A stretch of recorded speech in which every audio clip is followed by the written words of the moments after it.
Assalamualaikum warahmatullahi wabarakatuh. Salam sejahtera untuk kita semua. Perkenalkan, saya Rima Maharani Hussein, mahasiswa manajemen PJJ S1. Kali ini saya akan mempresentasikan tugas sesi 7, yaitu review atau bedah jurnal dengan judul Determinasi Harga Saham Perusahaan Terindeks LQ45. Kali ini untuk memenuhi UAS semester ganjil pada mata kuliah Manajemen Investasi Universitas Siber Asia.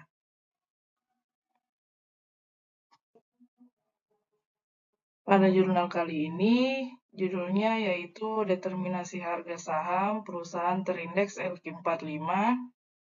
Saya mengambil jurnal ini dari Kreatif Jurnal Ilmiah Prodi Manajemen Universitas Pamulang, volume 11 nomor 1 Juni 2023 oleh Wastam Wahyu Hidayat.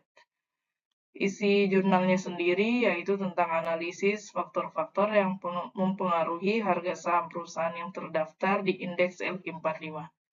Indeks LQ45 sendiri adalah indeks pasar saham yang berisi 45 perusahaan dengan likuiditas tertinggi di Bursa Efek Indonesia.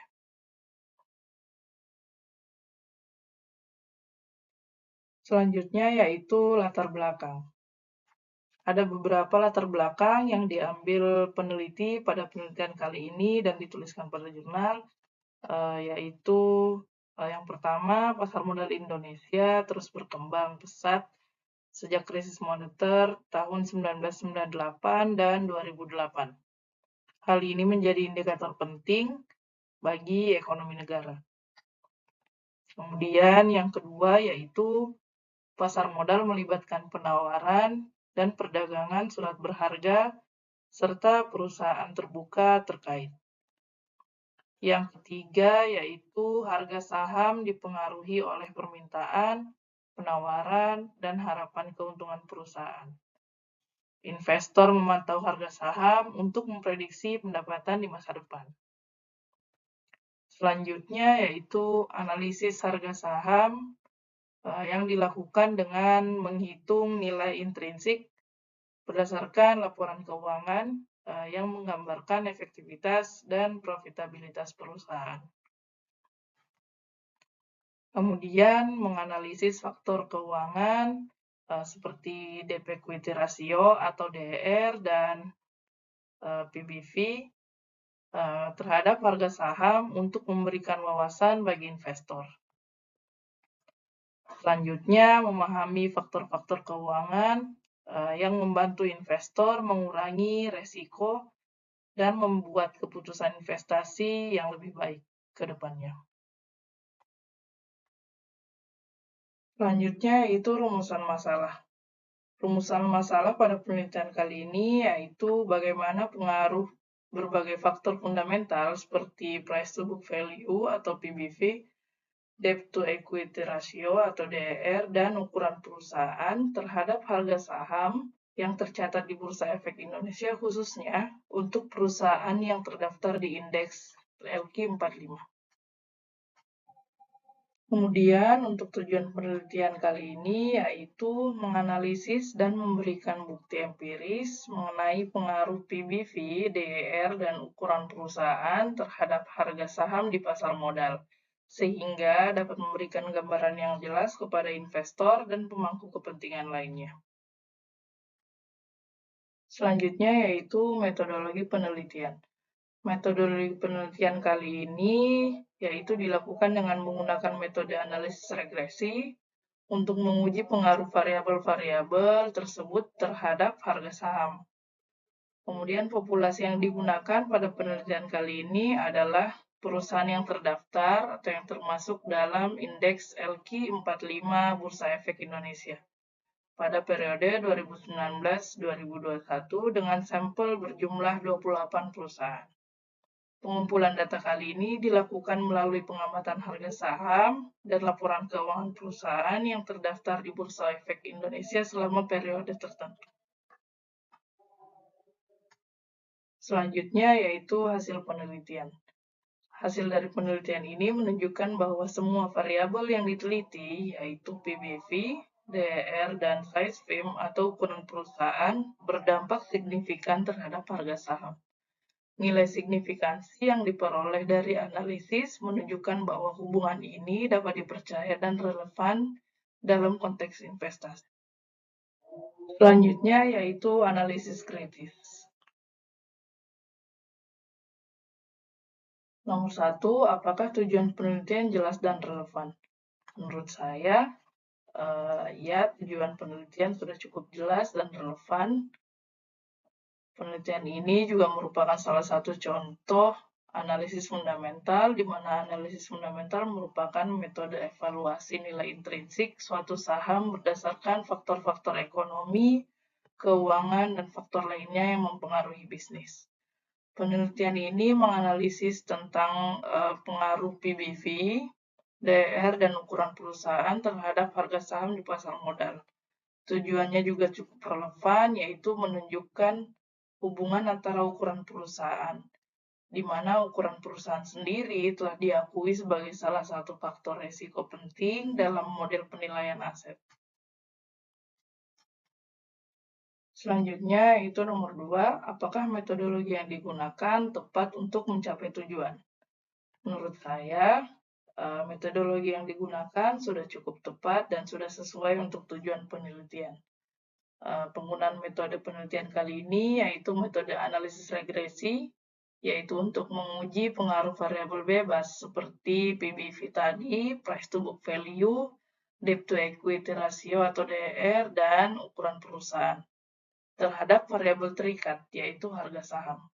Pemilihan analisis regresi sebagai metodologi sudah sangat tepat. Dengan kata lain, pendekatan ini memungkinkan peneliti untuk mengidentifikasi, memahami variabel-variabel bebas mana saja yang dapat berhubungan dengan variabel terikat, serta untuk mengetahui bentuk hubungan tersebut.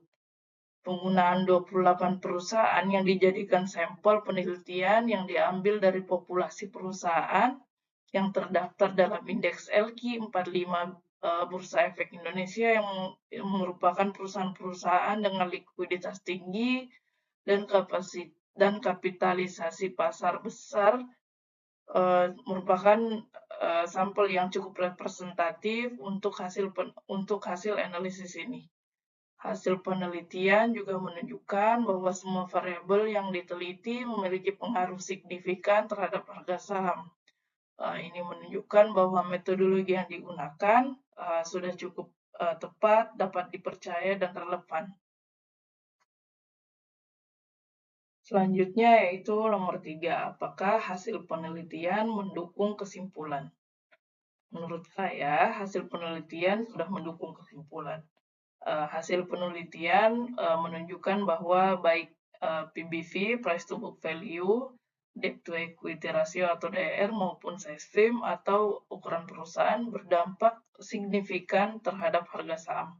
Temuan ini mendukung kesimpulan yang dinyatakan dalam artikel bahwa secara parsial price to book value atau PBV dan debt to equity ratio DER berdampak secara signifikan terhadap harga saham. Secara parsial, variabel size firm, ukuran perusahaan, berdampak terhadap harga saham. Secara simultan, price to book value, PBV, debt to equity ratio, DER, dan size firm secara bersama-sama berpengaruh secara signifikan terhadap harga saham. Selanjutnya, nomor 4, apakah terdapat kelemahan atau bias dalam penelitian? Menurut saya, ya, ada beberapa kelemahan atau bias dalam penelitian kali ini, seperti yang disampaikan oleh peneliti dalam jurnalnya, yaitu sarannya untuk penelitian selanjutnya harus ditambahkan variabel dan juga objek penelitian, serta periode penelitian, sehingga hasilnya bisa mewakili bagi yang membutuhkan informasi. Seperti halnya dalam banyak penelitian, kemungkinan ada beberapa kelemahan atau bias yang perlu diperhatikan. Di antaranya, seperti yang disampaikan tadi, cakupan penelitian yang terbatas, yakni mencakup perusahaan yang terdaftar dalam indeks LQ45. Kemudian penggunaan data dari periode tertentu, yakni 2019 sampai dengan 2021, yang bisa menyebabkan hasil penelitian tidak bisa mewakili seluruh kondisi pasar saham Indonesia, terutama perusahaan dengan kapitalisasi kecil atau sedang. Selain itu, variabel penelitian juga terbatas, yakni hanya menggunakan 3 variabel independen, yaitu price to book value atau PBV, kemudian debt equity ratio atau DER, dan ukuran perusahaan atau size firm. Kemudian variabel lain yang juga sering mempengaruhi harga saham seperti return to equity atau ROE, debt to asset ratio atau DAR, dan kondisi makroekonomi juga perlu dipertimbangkan, tetapi mungkin tidak masuk dalam penelitian kali ini. Kemudian periode penelitian yakni 2019 hingga 2021 juga saat itu dipengaruhi oleh kondisi pandemi COVID-19, di mana kondisi pada saat itu sedang tidak stabil atau tidak normal. Kondisi tersebut merupakan faktor eksternal yang mempengaruhi kinerja keuangan perusahaan, perilaku investor, dan volatilitas pasar saham. Hal ini dapat menciptakan bias dalam hasil penelitian kali ini. Nomor 5, bagaimana artikel ini berkontribusi pada bidang keilmuan. Artikel ini memberikan kontribusi penting dan memperkaya literatur, terutama dalam bidang akuntansi keuangan dan manajemen investasi seperti determinan harga saham, kemudian analisis fundamental dalam konteks pasar modal Indonesia. Kemudian ada juga relevansi terhadap pasar modal di Indonesia karena penelitian kali ini menggunakan data dari indeks LQ45, lebih menggambarkan karakteristik pasar saham Indonesia, kemudian pendekatan empiris di tengah dampak pandemi, bagaimana PBV, DER, dan size firm tetap relevan pada saat krisis, kemudian juga menjadi referensi untuk dilakukan analisis dan penelitian lebih lanjut dengan mempertimbangkan variabel-variabel tambahan yang telah disebutkan tadi.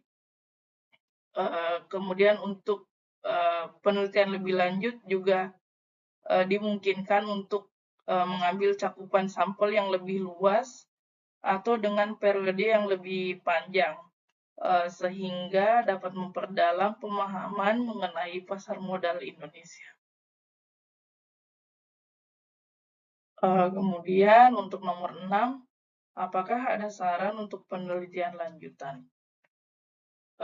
Dalam artikel disebutkan beberapa saran untuk penelitian lanjutan.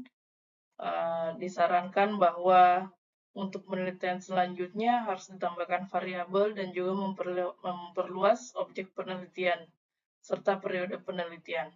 Hal ini dapat membantu mendapatkan gambaran yang lebih komprehensif dan menganalisis faktor-faktor yang lebih luas yang dapat berkontribusi terhadap pergerakan harga saham, mengikuti tren terbaru atau menambahkan variabel yang lebih relevan seperti dampak teknologi atau inovasi perusahaan yang juga dapat memperkaya analisis. Selanjutnya berikut beberapa referensi yang saya gunakan untuk melakukan review atau bedah jurnal kali ini. Baik, demikian presentasi saya terkait dengan review atau bedah jurnal kali ini. Terima kasih atas perhatiannya. Wassalamualaikum warahmatullahi wabarakatuh.